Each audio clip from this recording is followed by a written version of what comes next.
Hello ವೀಕ್ಷಕರೇ, ನಮಸ್ಕಾರ friends, welcome back to my channel. ಯಾರಿಗೆಲ್ಲ ಬಿಳಿ ಕೂದಲು ಸಮಸ್ಯೆ ಇಲ್ಲ ಅಂತ ಹೇಳಿ ಈ ಒಂದು ಕಾಲದಲ್ಲಿ ಎಲ್ಲರಿಗೂ ಇದೆ, ಆದರೆ ನನಗಿಲ್ಲ. ಯಾಕಂದರೆ ನಾನು ಇಂಥ ಒಂದು ನ್ಯಾಚುರಲ್ ಆದಂಥ ರೆಮಿಡೀಸ್ನ ಕಂಟಿನ್ಯೂಯಸ್ ಆಗಿ ಬಳಸ್ತಾ ಇರ್ತೀನಿ. ಯಾವುದೇ ಒಂದು ಕೆಮಿಕಲ್ ಇಲ್ಲದೆ ಮನೆಯಲ್ಲಿ ಡೈನ ಪ್ರಿಪೇರ್ ಮಾಡಿಕೊಂಡು ಹಚ್ಕೋತಾ ಇರ್ತೀನಿ. ಹಾಗಾಗಿ ಇಲ್ಲಿವರೆಗೂ ಇನ್ನೂ ನನಗೆ ಬಿಳಿ ಕೂದಲು ಸಮಸ್ಯೆನೇ ಇಲ್ಲ ವೀಕ್ಷಕರೇ. ಸೊ ನೀವು ಕೂಡ ಈ ಥರ ಬಿಳಿ ಕೂದಲು ಸಮಸ್ಯೆ ಬರದಂಗೆ ಹಾಗೂ ಇದನ್ನು ಹೇಗೆ ಬಿಳಿ ಕೂದಲು ಬಂದರೂ ಕೂಡ ಅದನ್ನು ಹೇಗೆ ಕಡಿಮೆ ಮಾಡ್ಕೊಳ್ಳೋದು ಅಂತ ಇವತ್ತು ನಿಮ್ಮನ್ನು ಹೇಳ್ಕೊಡ್ತೀನಿ. ತಡ ಮಾಡದೆ ಬನ್ನಿ ನೋಡೋಣ ಇವತ್ತಿನ ನ್ಯಾಚುರಲ್ ಆದಂಥ ರೆಮಿಡಿ ಏನಂತ ವೀಕ್ಷಕರೇ. ಇಲ್ಲಿ ನೋಡಿ, ನಾನು ಗ್ಯಾಸ್ ಮೇಲೆ ಒಂದು ಬೌಲನ್ನು ಇಟ್ಟಿದ್ದೀನಿ ವೀಕ್ಷಕರೇ. ಇವಾಗ ಅದರಲ್ಲಿ ಒಂದು ಚಿಕ್ಕ ಲೋಟದಷ್ಟು ನೀರನ್ನು ಹಾಕ್ತಾಯಿದ್ದೀನಿ. ನೋಡಿ, ಇಷ್ಟು ನೀರನ್ನು ಹಾಕ್ತಾಯಿದ್ದೀನಿ. ನೀವು ಬೇಕಾದರೆ ಕ್ವಾಂಟಿಟಿಯನ್ನು ನಿಮ್ಮ ಲೆಂತ್ ನೋಡಿಕೊಂಡು ಕಡಿಮೆ ಹೆಚ್ಚಲ್ಲಿ ನೀವು ಮಾಡ್ಕೊಳ್ಬಹುದು ವೀಕ್ಷಕರೇ. ಇಲ್ಲಿ ನೋಡಿ, ನೀರನ್ನು ಸ್ವಲ್ಪ ಬಿಸಿ ಆಗೋಕ್ಕೆ ಬಿಡಬೇಕು. ಆಮೇಲೆ ಇದರಲ್ಲಿ ನಾನು ಜಸ್ಟ್ 1 ಸ್ಪೂನಷ್ಟು ಏನಪ್ಪ ಅಂದರೆ ಟೀ ಪೌಡರ್ನ ಹಾಕ್ತಾಯಿದ್ದೀನಿ.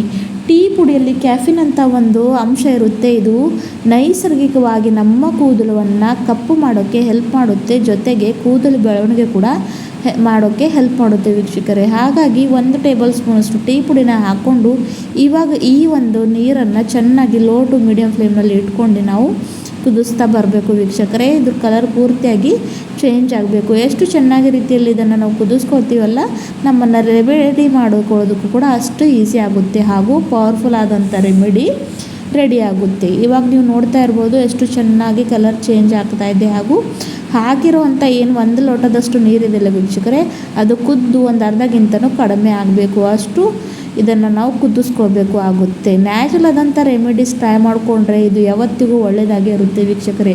ಇದರಿಂದ ನಮ್ಮ ಕೂದಲ ಆರೈಕೆಗೆ ಸ್ವಲ್ಪ ಕೂಡ ಹಾನಿ ಆಗೋದು ಇಲ್ಲ. ಯಾಕಂದರೆ ನಾವು ಬಳಸುವಂಥ ಪ್ರತಿಯೊಂದು ಇಂಗ್ರೀಡಿಯೆಂಟು ನೈಸರ್ಗಿಕವಾದಂಥ ಇರುತ್ತೆ. ಯಾವುದೇ ಒಂದು ಕೆಮಿಕಲ್ ಯುಕ್ತ ಆದಂಥ ಡೈಗಳನ್ನು ನಾನಂತೂ ಬಳಸೋದಿಲ್ಲ ವೀಕ್ಷಕರೇ. ಯಾಕಂದರೆ ಇದು ನಮ್ಮ ಕೂದಲ ಆರೈಕೆಗೆ ಭಾಳಷ್ಟು ಹಾರ್ಮ್ಫುಲ್ ಆಗಿ ಇರುತ್ತೆ. ಸೊ ಇಂಥವೇ ನ್ಯಾಚುರಲ್ ಆದ ವೀಡಿಯೋಸ್ನ ನೋಡೋಕ್ಕೆ ಇಲ್ಲಿವರೆಗೂ ಇನ್ನೂ ನೀವು ನನ್ನ ಚಾನಲ್ನ ಸಬ್ಸ್ಕ್ರೈಬ್ ಮಾಡ್ಕೊಳ್ಳಿಲ್ಲ ಅಂದರೆ ವೀಕ್ಷಕರೇ, ಖಂಡಿತವಾಗಿ ಈ ಒಂದು ಚಾನಲ್ನ ಸಬ್ಸ್ಕ್ರೈಬ್ ಮಾಡ್ಕೊಳ್ಳಿ ಹಾಗೂ ಲೈಕ್ ಶೇರ್ ಕೂಡ ಮಾಡಿ.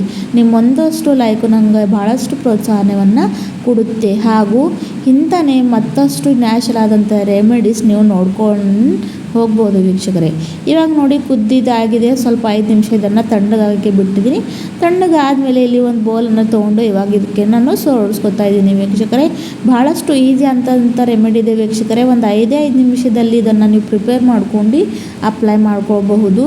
ಯಾವ ಒಂದು ಕೆಮಿಕಲ್ ಬಳಸೋ ಇಲ್ಲಿ ಅವಾಗತ್ತೆ ನಿಮಗೆ ಇಲ್ಲ. ಇವಾಗ ನೋಡಿ, ಇವಾಗ ಈ ಒಂದು ಡಿಕಾಷನ್ ಅಂತೂ ರೆಡಿ ಆಗಿಬಿಟ್ಟಿದೆ. ಇದರಲ್ಲಿ ಇನ್ನು ಸ್ವಲ್ಪ ಇಂಗ್ರೀಡಿಯೆಂಟ್ನ ಆ್ಯಡ್ ಮಾಡ್ತೀನಿ. ಅವೇನಂತ ನೋಡ್ಕೊಂಡು ಹೋಗಿ. ಇದು ಪೂರ್ತಿಯಾಗಿ ತಣ್ಣಗಾಗಬೇಕು ವೀಕ್ಷಕರೇ. ಬಿಸಿ ಇದ್ದರೆ ಹಾಗೆ ನೀವು ಹಚ್ಕೊಳ್ಳೋಕ್ಕೆ ಹೋಗಬೇಡಿ. ನೆಕ್ಸ್ಟ್ ಇದರಲ್ಲಿ ವೀಕ್ಷಕರೇ ನೋಡಿ, ಇವಾಗ ನಾನು 1 ಪುಡಿಯಷ್ಟು ಇನ್ಸ್ಟೆಂಟ್ ಕಾಫಿನ ಹಾಕ್ತಾಯಿದ್ದೀನಿ.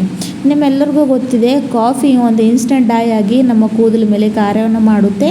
ಹಾಗೂ ಇದರಿಂದ ನಮ್ಮ ಕೂದಲು ಸಿಲ್ಕಿ ಸಾಫ್ಟ್ ಶೈನಿ ಕೂಡ ಆಗುತ್ತೆ. ಹಾಗಾಗಿ ಕಾಫಿನ ಇಲ್ಲಿ ಹಾಕ್ಕೋತಾ ಇದ್ದೀನಿ. ಕಾಫಿ ಹಾಕ್ಕೊಂಡು ಚೆನ್ನಾಗಿ ಮಿಕ್ಸ್ ಮಾಡ್ಕೋಬೇಕು ವೀಕ್ಷಕರೇ. ಇವಾಗ ನೀವು ನೋಡ್ಬೋದು ಕಲರ್ ಎಷ್ಟು ಮಟ್ಟಿಗೆ ಚೆನ್ನಾಗಿ ಚೇಂಜ್ ಆಗಿರೋದು ಅಂತ. ಸೊ ಯಾವಾಗಲೂ ನ್ಯಾಚುರಲ್ ಆದಂಥ ರೆಮಿಡೀಸ್ನ ಅಪ್ಲೈ ಮಾಡಿಕೊಂಡ್ರೆ ಇದು ಭಾಳಷ್ಟು ಚೆನ್ನಾಗಿರುತ್ತೆ ವೀಕ್ಷಕರೇ.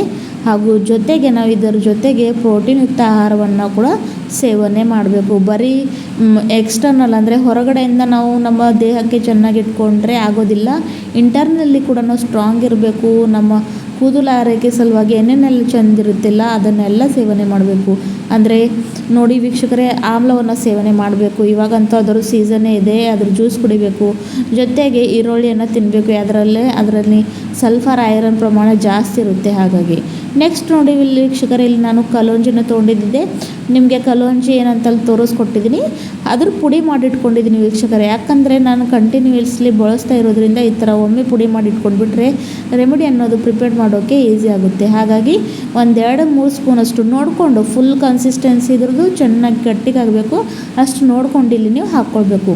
ನೋಡಿ, ಇವಾಗ ಕಲೋಂಜಿ ಪುಡಿಯನ್ನು ಹಾಕ್ಕೊಂಡು ಚೆನ್ನಾಗಿ ಮಿಕ್ಸ್ ಮಾಡ್ಕೊತಾ ಇದ್ದೀನಿ. ಒಂದು ಕೂಡ ಗಂಟು ಲಮ್ಸ್ ಇದರಲ್ಲಿ ಆಗಬಾರ್ದು. ಹಾಗಿದ್ರೆ ಮತ್ತೆ ಅಪ್ಲೈ ಮಾಡ್ಕೊಳ್ಳೋಕ್ಕೆ ಸ್ವಲ್ಪ ಕಷ್ಟ ಆಗುತ್ತೆ. ನೆಕ್ಸ್ಟ್ ಇಂಗ್ರೀಡಿಯೆಂಟ್ ಇಲ್ಲಿ ಬಂದು ನಾನು ತೊಗೊಂಡಿರೋ ಅಂಥದ್ದು ಭೃಂಗರಾಜ ಪೌಡರ್. ಇವೆಲ್ಲ ಪೌಡರ್ ಕೂಡ ನಿಮಗೆ ಆನ್ಲೈನ್ ಸಿಗ್ಬೋದು ವೀಕ್ಷಕರೇ, ಭಾಳಷ್ಟು ಈಸಿ ವೇನಲ್ಲಿ. ಇಲ್ಲ ಅಂದರೆ ಯಾವ ಒಂದು ಆಯುರ್ವೇದಿಕ್ ಶಾಪ್ನಲ್ಲಿ ಹೋಗು ಕೂಡ ಇದನ್ನು ನೀವು ಪರ್ಚೇಸ್ ಮಾಡ್ಕೋಬೋದು. ಇವಾಗ 1-2 ಸ್ಪೂನಷ್ಟು ಭೃಂಗರಾಜ್ ಪುಡಿನ ಕೂಡ ಹಾಕ್ಕೊತಾ ಇದ್ದೀನಿ. ಭೃಂಗರಾಜ್ ಕೂಡ ನೈಸರ್ಗಿಕವಾಗಿ ಡೈ ಆಗಿ ಕೆಲಸವನ್ನು ಮಾಡುತ್ತೆ.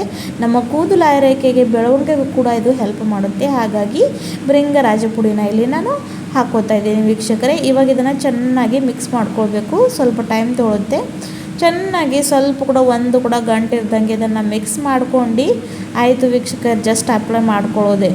ಸೊ ನೋಡಿ, ಇದನ್ನು ಈ ಥರ ಚೆನ್ನಾಗಿ ಮಿಕ್ಸ್ ಮಾಡ್ಕೊಂಡು ರೆಡಿ ಆಗಿದ ಮೇಲೆ ಇದನ್ನು ಅಂದರೆ ಎಣ್ಣೆ ಇರುವಂಥ ತಲೆ ಮೇಲೆ ಹಚ್ಕೊಳ್ಳೋಕ್ಕೆ ಹೋಗಬಾರ್ದು. ಮೊದಲು ತಲೆ ಸ್ನಾನವನ್ನು ಮಾಡ್ಕೊಳ್ಬೇಕು ಶಾಂಪೂಯಿಂದ.